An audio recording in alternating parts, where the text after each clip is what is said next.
This week, baby is the size of a blueberry.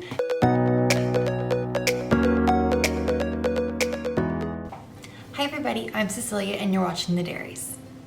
Today I'm going to be talking about my week 6 and 7 pregnancy symptoms. So I'm officially 7 weeks as of actually yesterday, but I didn't get around to filming yesterday, so we're filming today. And these past 2 weeks have definitely been the most symptomatic so far.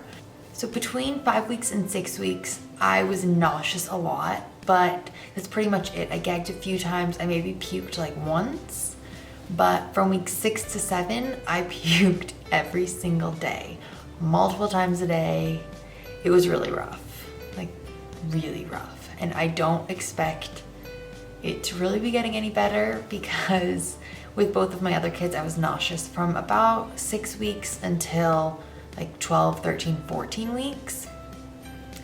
So it's probably gonna stay rough, but yeah, that definitely kicked into high gear between week 6 and 7. All right, so I definitely had some sciatic pain, and that's definitely something I've gotten with both my other pregnancies. I only had it for a few days though, and then it passed. So hopefully it stays gone now for at least this trimester, hopefully even second trimester I don't have it, because it can be really uncomfortable if you've had it before. It's just a lot of pain and walking hurts for me. I really need to pick up some more magnesium because magnesium helps with that, and I just ran out. I also had a really runny, stuffy nose. It only lasted a few days, and I couldn't tell if I was actually sick or if it was pregnancy related, but all I know is that it did go away and it didn't last long. So could have been pregnancy, but it also could have just been me being sick because it's winter and it's cold.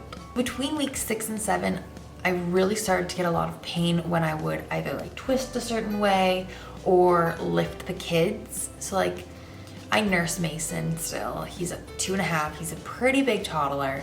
And if I'm laying in bed and he's not in the right spot, I usually would just like kind of pull him or push him into the right position. But that honestly hurts so badly. And I remember it was the same when I was pregnant with Rosemary because he's always been very big. So that feeling of pulling and pushing, it's in a certain body angle, it really hurts. And even just like lifting the children sometimes really hurts. Not like for long, and nothing to concern me because like I said, it did happen with Rosemary as well, but it's just definitely a pulling a little bit. Sometimes it can be sharp, but nothing too bad. I've also been getting a little bit of round ligament pain, but again, nothing too much. But pretty much the main symptoms I would say have been the pain from the twisting and picking up, as well as the puking, like nonstop, it feels like. It does help when I eat. Sometimes I puke anyways, but at least the nauseous feeling usually subsides. I have still been exhausted. I don't know if I need to keep saying that. I'll just tell you when I'm not exhausted, I guess, because I'm pretty sure I'm gonna be exhausted until at least the second trimester, and I have 2 other kids. I'll probably be exhausted from now on in my life, but that's okay because it'll be worth it. And food aversions and cravings, I guess I should talk about that. They've just been there. I don't know how else to explain it. I haven't been like, I need this specific item, or oh, that one specific item is so turning me off. But there's just certain things where I'm like, I ate it yesterday and it was delicious, and now the thought of eating it makes me want to vomit. And vice versa. Something I never really cared for, I would like really want now. But for the most part, let's see, what is probably my favorite thing? I don't even know. I don't know. I feel like I've been flip-flopping back and forth between what I like every single day. And after I eat it for one meal, then the chances of me wanting it again are slim.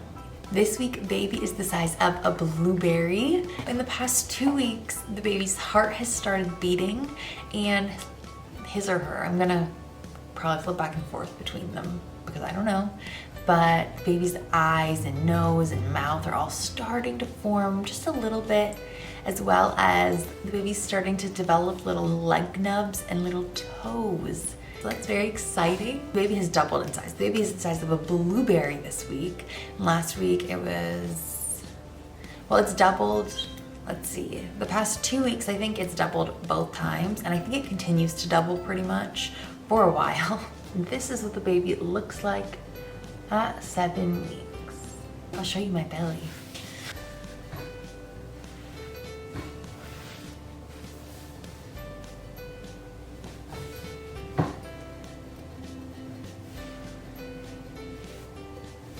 Okay, so my first midwife appointment is in about 9 days, so that's exciting. It's not really that exciting, to be honest. Tell me if I'm alone here, but like, I don't find prenatal appointments to be that exciting. Especially this time around, we're not gonna be using the Doppler, and even if we were, we probably wouldn't hear the baby's heartbeat this week because it's so early.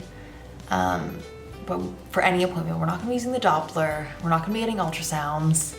And I have always had very healthy pregnancies. I'm a healthy person, and the chances of anything actually like happening are low.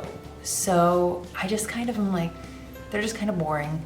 We kind of talk the same questions. How I'm feeling, do you have any questions? I take the history, but they have my history now. I've worked with them twice before in the past 3 years. So there's really not like, I don't feel like, I feel excited because I feel like I should feel excited. I will be meeting my midwife. That's exciting. I do like to know who is going to be there. And fun fact, the midwife that I'm meeting with, who will be my primary, is also my sister's primary because she's pregnant right now. And we went for a walk the other day and she told me who her midwife was, and that's exactly who I'm having this time. So that's exciting. That's probably the most exciting part to me. I hope this jumble of thoughts thrown together was helpful for you, or, sorry, a bird just caught my attention. I am like a dog, okay. See, maybe I have pregnancy brain because I cannot keep focused, I swear. Moving on, let me know your symptoms for weeks 6 and 7 down below. And I would love to connect with you if you're pregnant, or if you have experienced any of these symptoms in any past pregnancies, or just anything. Thanks for watching this jumble, and I will see you next time.